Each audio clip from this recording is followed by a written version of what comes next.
nor is doxing federal law enforcement personnel and their families. It's just not right. Enough is enough with this misguided, reckless, and shameful behavior. We don't want to see any more bloodshed. I don't want to see any more bloodshed. I pray every night for the safety of our law enforcement personnel and the safety of those in the community, whether you're here legally or illegally. I don't want to see anybody harmed. If you break the law, we're going to arrest you. We have already arrested more than 200 people for violations of USC 111. The U.S. Attorney's Office has already accepted many for prosecutions, and some are still pending. I have also received commitments from state and local law enforcement that they will respond if federal law enforcement is being impeded or assaulted. They will shut down unlawful agitator activity, including arresting agitators involved and seeing them follow through. And we're seeing them follow through on those commitments. We've seen this past weekend that the state and local law enforcement have taken actions when it comes to public safety. And bless them for doing that. Since I have been here, I've repeatedly emphasized that the unlawful and violent agitator activity is unacceptable and must wind down as a condition for further drawdown of law enforcement personnel. I cannot remove law enforcement personnel while violence poses serious risk to our officers. I will not leave my officers in that position. It is worth knowing that in all my meetings and discussions since I got here, I've not heard one federal, state, local law enforcement, or judicial official, nor any member of the business or faith communities that I met with, say that ICE is an illegitimate agency that doesn't have a real mission. Quite the opposite. All I've heard is the acknowledgement that federal immigration laws passed by Congress do exist, and ICE has a legitimate responsibility to enforce those laws. ICE is a legitimate federal law enforcement agency. We're not out scouring the streets to disappear people or deny people their civil rights or due process. In addition to taking public safety threats off the street, ICE here in this state have located 3,364 missing unaccompanied alien children. Children that the last administration lost and weren't even looking for. That's because of the leadership of President Trump, these children were located. As part of the de-escalation efforts, I have called on state and local officials these past few weeks to tone down the rhetoric and denounce unlawful activities being conducted by the agitators. We don't have to agree on everything, and we definitely do not. But we all agree that the lawlessness and chaos and disruption that is occurring on the street needs to end. I want to thank Governor Walz for his messages focusing on peace and his support for the Minnesota State Troopers to respond to unlawful situations that put federal officers and the public at risk. I also want to thank Mayor Fry for taking a public stance against agitators setting up barricades that block streets and endanger public safety, and for directing the police to take those roadblocks down.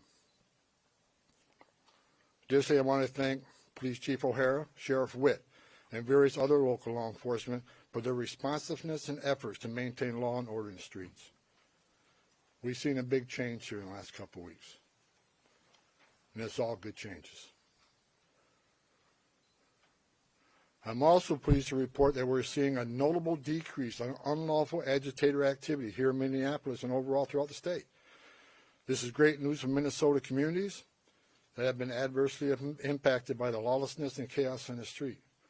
We have what we call here QRFs, Quick Response Force, security teams, that get called out when ICE officers are out doing operations. They get into trouble if agitators get out of control. If there's a danger and public safety is at risk, these QRFs respond to help these officers get off the X and get out of that situation.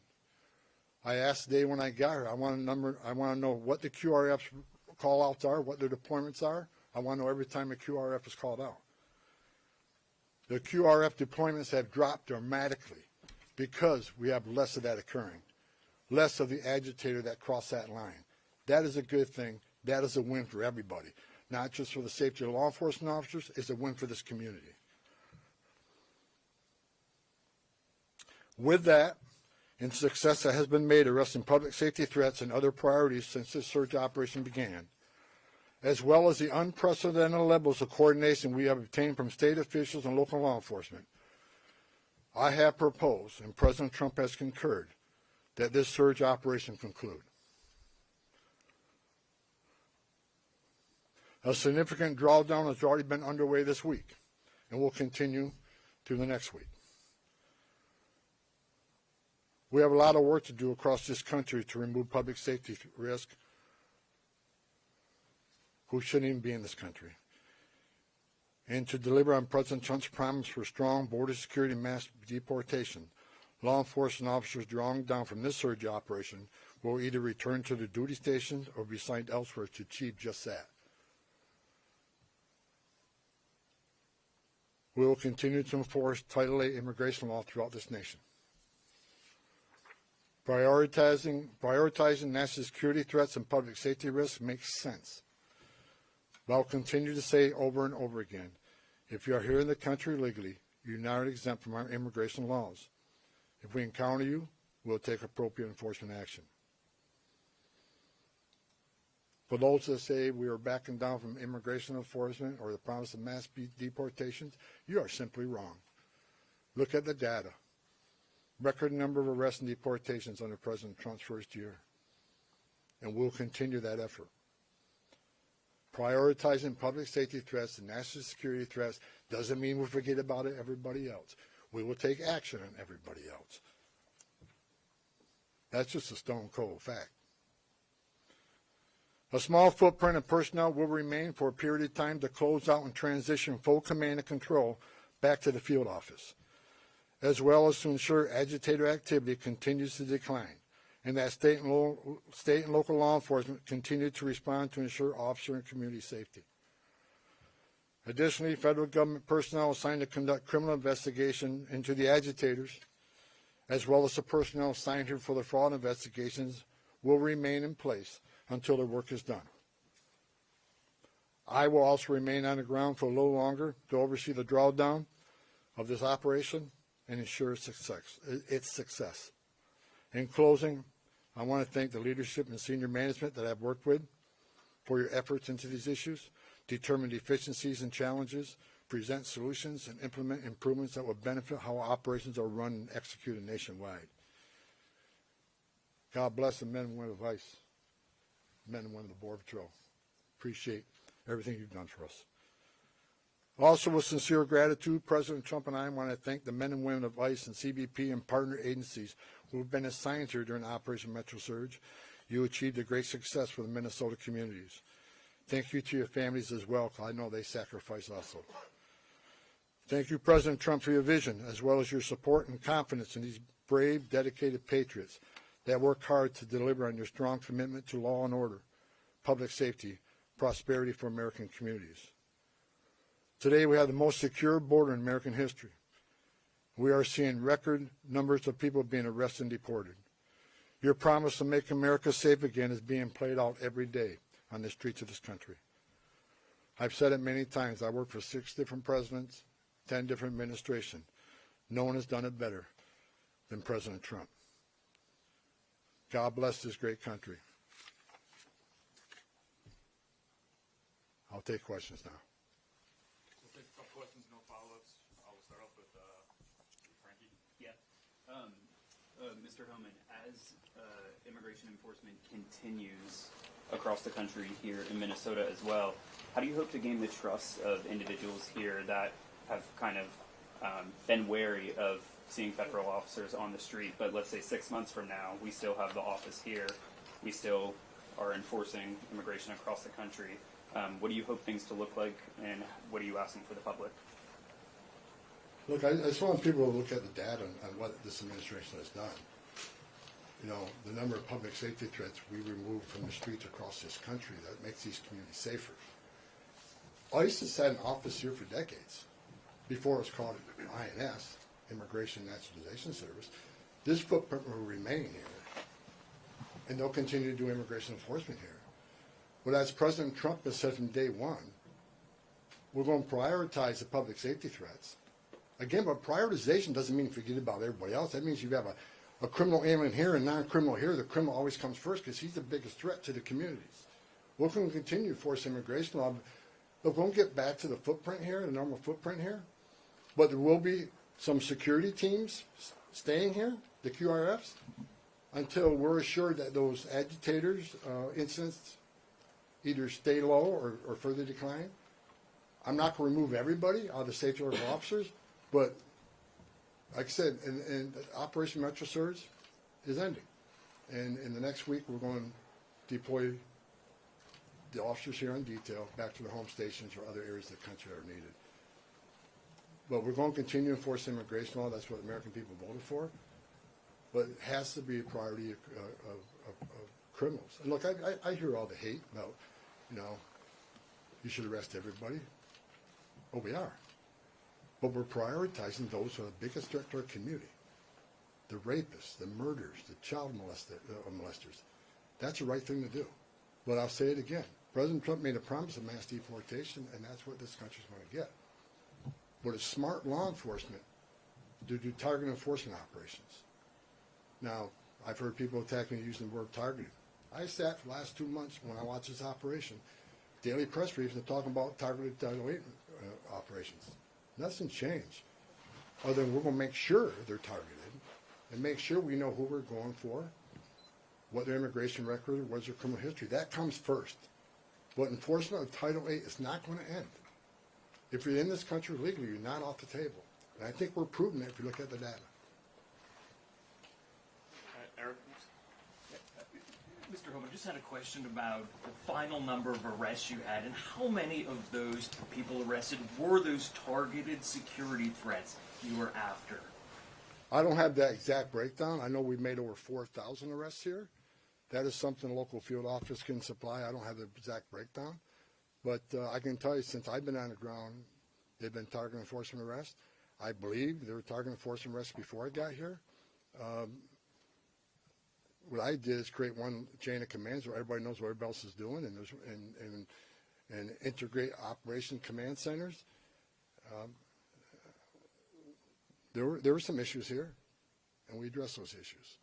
But I'm not going to sit here and say anybody did anything wrong, and that they were unprofessional. I'm going to say there's some issues here. We fixed those issues. We've had great success with this operation, and we're leaving Minnesota safer. The surge is leaving Minnesota safer, Minneapolis safer, because of the cooperation we got with the counties and the state and local law enforcement responding to our needs.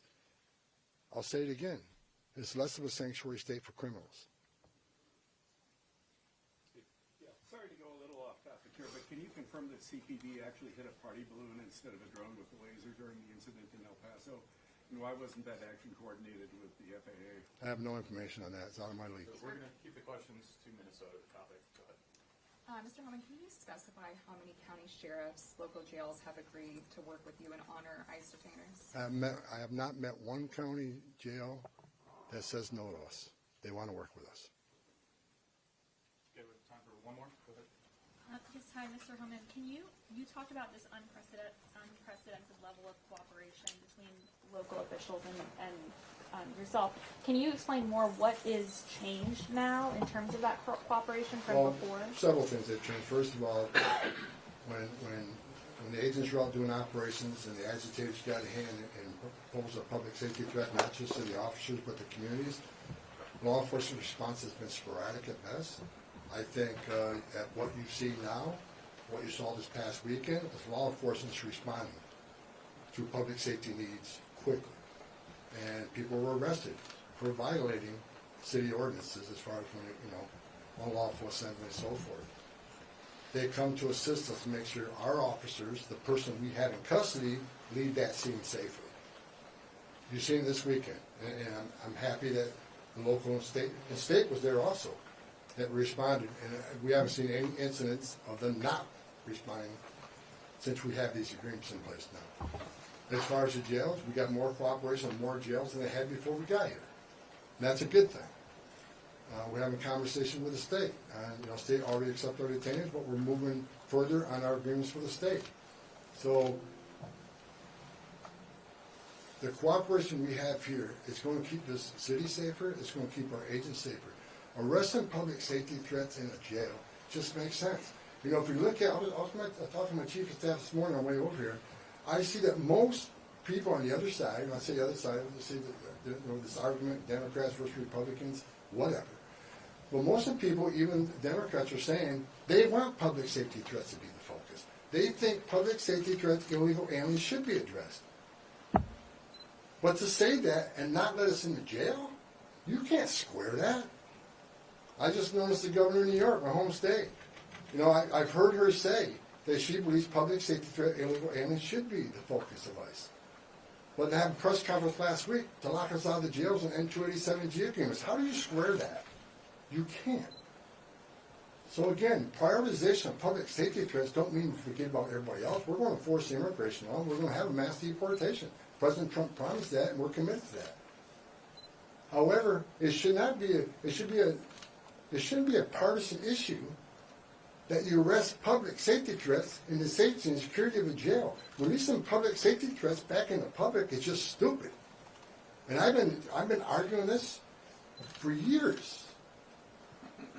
And I hope Congress takes action on sanctuary cities and sanctuary states. It makes sense. If you think about it,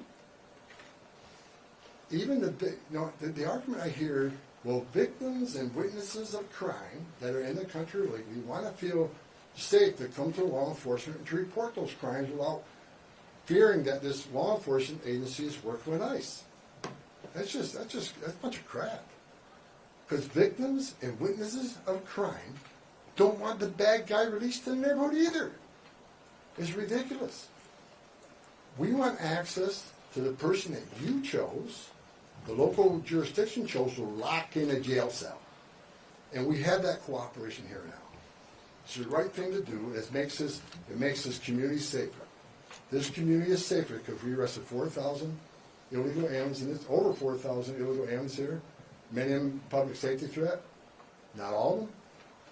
As I said, we're going to force immigration law, but this community is much safer because of President Trump's leadership and the men and women standing on this stage. Thank you. That's all the questions we're going to take right now.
Sarah, man.